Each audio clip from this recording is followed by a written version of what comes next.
What if I told you that the woman who single-handedly liberated half the world from one of the most physically punishing dress codes in history learned to sew in an orphanage with no mother, no father, and no one who came back for her?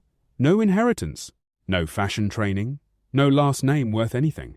Just a girl in a stone building in rural France who decided that the life she had been handed was not the life she was going to live. Gabrielle Chanel was born in 1883 in Saumur, France, into poverty. Her father was a street vendor who moved the family constantly across the French countryside, always chasing something, never quite catching it. After her mother died in 1895, 11-year-old Gabrielle was sent to a convent-run orphanage in Orphan in central France. Her father dropped her and her sisters at the gate and left. She never saw him again. She told the other girls at the orphanage that he had gone to America to seek his fortune and would come back for her once he was rich. He never came. She kept telling that story anyway, because surviving sometimes requires a version of events you can live inside. The orphanage had been a monastery. Steep-roofed stone walls on a plateau surrounded by forest, whitewashed walls inside, black doors on the dormitories. The nuns wore white wimples and black skirts. The orphans wore white blouses and black skirts. Stark, austere. No warmth, no softness, no comfort. And yet, without knowing it, that environment was printing something deep into the girl who would grow up to define modern elegance. The nuns' cleanliness and stark simplicity pleased Coco.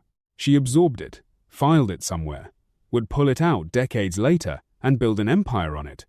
But here is what separates people who build empires from everyone else. They do not let the place that broke them also define the boundaries of what they can become. It was in that orphanage that Gabrielle learned to sew, not from choice, from necessity, from nuns who needed their charges to have a trade. She had no idea she was being handed the instrument that would eventually dismantle an entire industry. As she grew into a young woman, she began singing in cabarets in Vichy and Moulins, where she earned the nickname Coco. The singing never turned into a career, but the nickname stuck, and the years performing in those smoky rooms taught her something just as valuable as any formal education. She learned how to read a room, how to hold attention, how to make people feel something with almost nothing. She had no fashion training, no design degree, no family name that opened doors. What she had was an eye sharpened by years of watching wealthy women from a distance and a deep personal fury at what those women were being forced to wear. The rigid fashion norms of the era imprisoned women in tight corsets and multiple suffocating layers. Getting dressed was not self-expression. It was submission. Women could barely breathe, let alone move. Chanel looked at that and felt something close to contempt. In 1910, she opened her first boutique at 21 Rue Cambon in Paris, initially as a milliner. Just hats. A modest beginning. Her hats caught the eye of a famous actress, and her reputation among the fashionable elite of Paris began to spread. Within a few years, she had expanded into clothing, and that is where she made her first act of outright rebellion.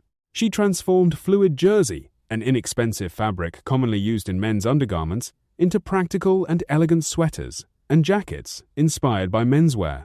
Think about the audacity of that. Taking the material society used to make men's underwear and turning it into luxury women's wear. The establishment was appalled. Women were liberated. Within 5 years, her novel use of jersey had attracted the attention of influential wealthy women seeking relief from the prevalent corseted styles. She had found her formula. Take what everyone else ignored or dismissed and make it the most desirable thing in the room. It was the same instinct she had developed as a girl, with nothing. Scarcity teaches you to see value where others see absence. In 1926, she introduced the little black dress. Before Chanel, black was reserved almost exclusively for funerals and mourning. She pulled it out of that context and made it the foundation of every modern woman's wardrobe. American Vogue called it the fashion equivalent of the Ford Model T. Something elegant, accessible, and universal. An outfit that belonged to everyone, rather than only to those who could afford excess. The orphan girl who had grown up in black skirts had turned the color of grief into the color of power. Then came the perfume. Chanel No. 5, launched in 1921, broke every convention in the fragrance industry. It was the first perfume to be named after a designer and to use synthetic aldehydes alongside natural florals, creating a scent that smelled like nothing else on earth. It became one of the best-selling perfumes in history, and remains so today. A girl who had once had nothing was now selling a bottle of something invisible for more than most people earned in a week, and women everywhere considered it worth every penny. The company she built survived 2 world wars. It survived the Great Depression. It survived her own darkest chapter. During the Second World War, Chanel made choices that history has not forgiven. She carried on a relationship with a German officer during the Nazi occupation of France and used wartime laws to attempt to strip her Jewish business partners of their ownership in the perfume company they had helped her build. It is a stain that sits permanently alongside her legacy, a reminder that surviving extreme hardship does not automatically produce a compassionate person. Sometimes it produces something harder and more complicated than that. She closed her fashion house in 1939. For 15 years, Chanel was largely silent. Her wartime conduct had left the word disgraced attached to her name in much of Europe. Then, in 1954, at 70 years old, she came back. Americans managed to forgive, or at least forget, enough to embrace her clothing line, and the Chanel suit retained its lasting appeal. She spent the final years of her life working, designing, refusing to stop. She died in 1971 in her room at the Ritz Paris, still employed, still building. Today, the House of Chanel is valued at tens of billions of dollars. The interlocking double C logo is one of the most recognized symbols on Earth.